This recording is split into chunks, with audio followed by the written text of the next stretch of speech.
Final Destination 1 came out in the year of 2000. That's the same year everyone didn't know what to do with themselves, everyone thought computers were the devil, and it was a mass suicide the year prior. Before we get started, I would just like to say I'm back for a limited time, as in like a week. And then, sorry for being gone for like 3 months. But yeah, I'm leaving again, so we'll talk about that in another video. But today we're talking about Final Destination, so stay on subject. Normally, in the past, I would talk about the entire movie as a whole. Well, today I don't have time for that, so today I'm going to be talking about just the things I found wrong instead of like going over the entire movie, because I just don't have time for that, and really who cares? So the movie starts off with Alex's mom ripping the old flight tag off of his dad's bag after Alex and pretty much says, hey, if you rip that off, that's bad luck and the plane's gonna crash. She goes, bet, and she rips the tag off, and then that's what causes the plane to crash.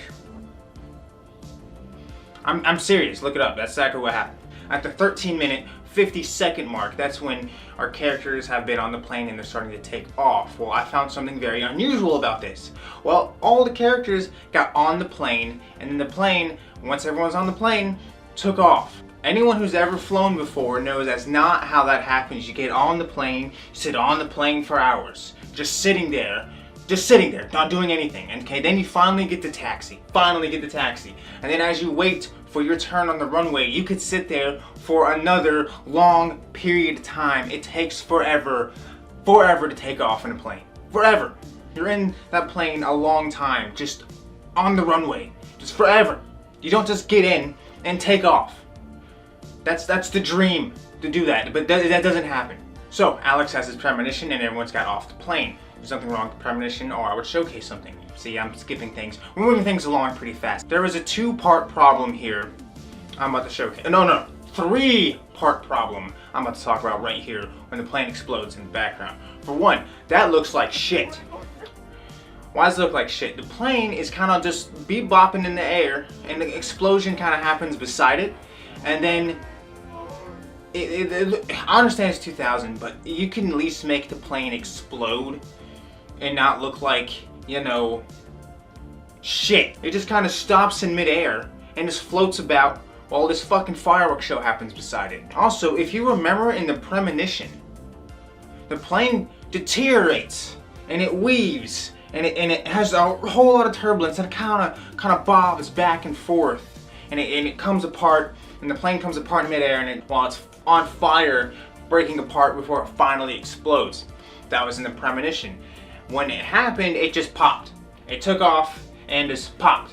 It exploded immediately after takeoff, which was not in the premonition. So you're not staying true to what happened. It's just that aggravated me. Also, when the plane in the background explodes, the glass at the airport immediately shatters. Okay, this plane's probably a good distance away by now and explodes. There would be at least a 1.5 second delay before the glass would shatter. Shockwaves don't move that quickly. Okay, they're kind of slow. No, they're really quick, but you know, they're kind of slow. It's not going to be like light the second you see it. The light is a lot faster than a shockwave, so you see the light and it's going to take some time for the shockwave to catch up to what you just seen. At the 32-second mark, we're seeing Todd in the bathroom, and I just couldn't help but notice. Why is there a window in the bathroom? Like a full window, like an entire window, not like fogged glass, not like those little stones that you can't see through. It's a full-blown, you can open it, curtains, window. I've never seen that in a bathroom. Never, not once. Let me know if you see if you've seen a window like that in a bathroom, because I've never seen anything like that. Why would you want that in your bathroom? And then, like, dude, he starts shaving his face. There's nothing on his face to shave. What are you doing? The toilet starts dripping water. Then the water starts to follow Todd around the bathroom. I understand, like, this is a scary movie, but the reason I have a problem with this is because, I'll tell you in a second. So, Todd eventually slips, and okay, alright. The wire wraps around his neck, okay. When he slips, okay, in real life he would have slipped and he would have fell straight through it into the tub and he would have been hurt, but he would have been good. And here, he actually like levitates while the wire goes around his neck, and then he somehow gets in the entire tub, and then he chokes and dies. And then this is the part I have a problem with. The water then like retracts back underneath the toilet, like death was cleaning up after itself. Like it dusted its fingerprints, it wiped up all the blood, and it cleaned up after itself. This wouldn't be a problem. Okay, this would not be a problem if this was a reoccurring event. But no, this is the one and only time this happens in any Final Destination movie. Almost at the 50-minute mark, we're at 49 minutes, 21 seconds. I'm gonna play this scene for you. Let me know if you can find out what's wrong before I tell you what's wrong. I'm moving on, Carter. And if you want to waste your life beating the shit out of Alex every time you see him, then you can just drop fucking dead. Did you see what was wrong with this scene? Okay, alright, let's break this shit down. If you look while she's walking towards the road, okay, there's just a crane system over there. There's an entire crane, whole crane blocking the road from that side. You can also see it when Claire and Alex are talking at the seats and shit. You can see it in the background. It's still there. It never changes. Okay. So when she goes into the road, which is a crosswalk, and stands there and yells at everybody, she gets hit by the bus. Explain to me where this bus comes from. That's the first problem. The bus kind of came from that direction. Second problem is, okay, it could have took the corner. It's taking the corner at 60 miles an hour? No, it's not. It really isn't. A little bit later, Alex is at Miss Luton's house. I think that's how you say her name. He's at his house.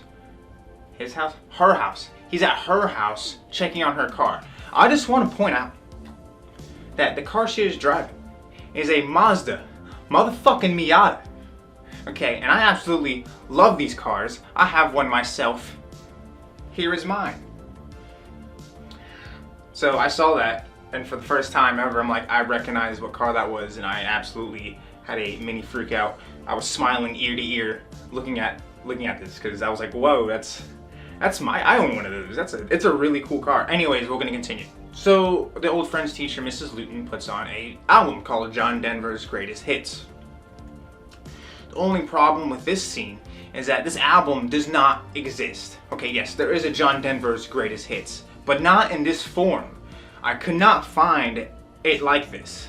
Okay, it was never with the John Denver in black, and in that list, like in order of the songs, is 100% wrong how it is on the actual Greatest Hits. This is, I don't know where they found this, I don't know if this is custom made, but that record, to my knowledge, does not exist. So now we're at Miss Luton's death scene.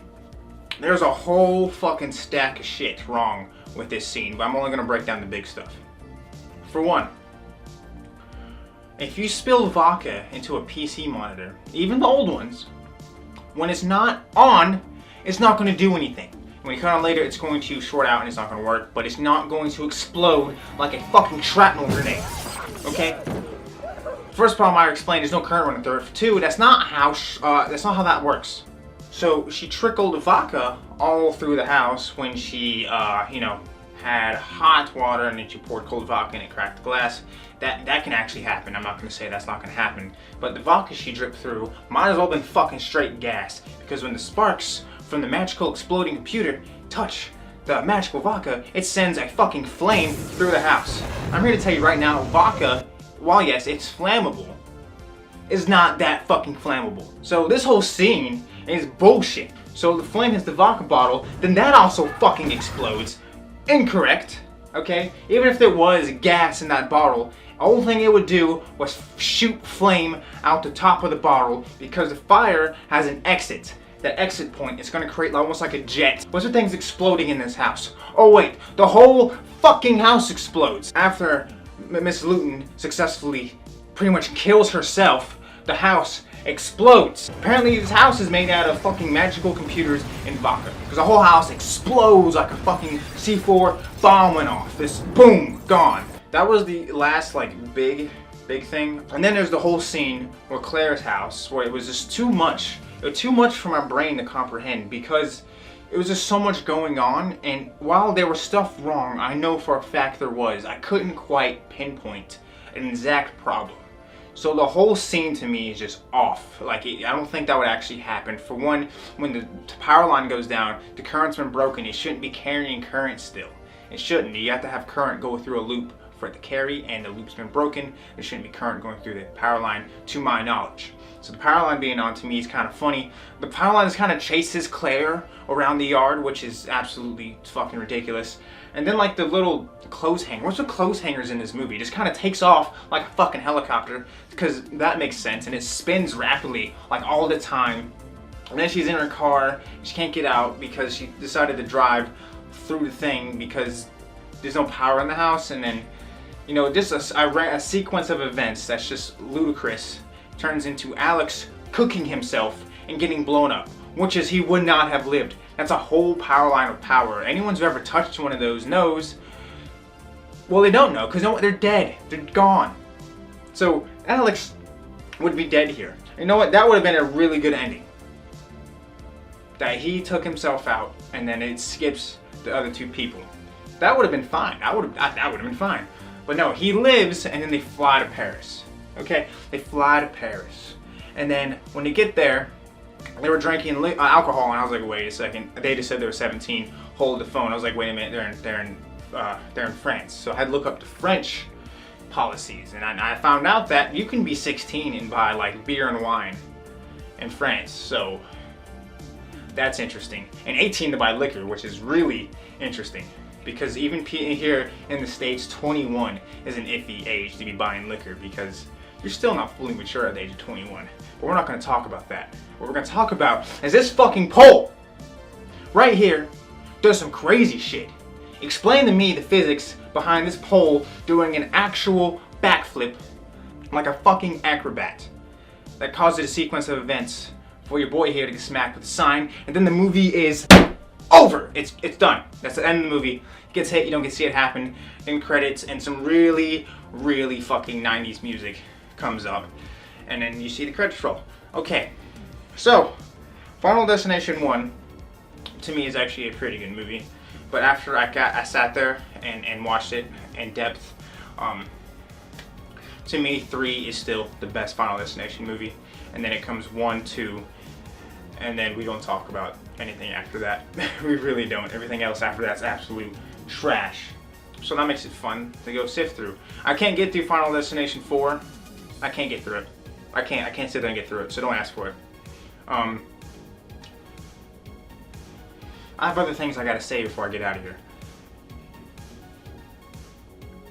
Oh, if you enjoyed this, I would say give it a like and hit the subscribe button, but I'm going to be leaving soon. Now, if you're seeing this in the year of 2022, you go ahead and hit the like and subscribe button, and I'll see you around because I should be full-time by then, and I'll explain what's going on later. I'll be making a video about what's going on later for my subscribers now. I know I've been gone for 3 months, and it's only going to get worse, but I'll explain that before I leave. My Patreons already know what's going on, kinda, and yeah, so I'm leaving, so I kind of left my job temporarily. So I'm going to be trying this for a week, maybe a week and a half, trying to do a full-time thing here. So I should be uploading like every other day. So yeah, that's gonna be it. I'm gonna stand here, like right here, and I'm gonna have my suggestions pop up right there. So I'm gonna stand here.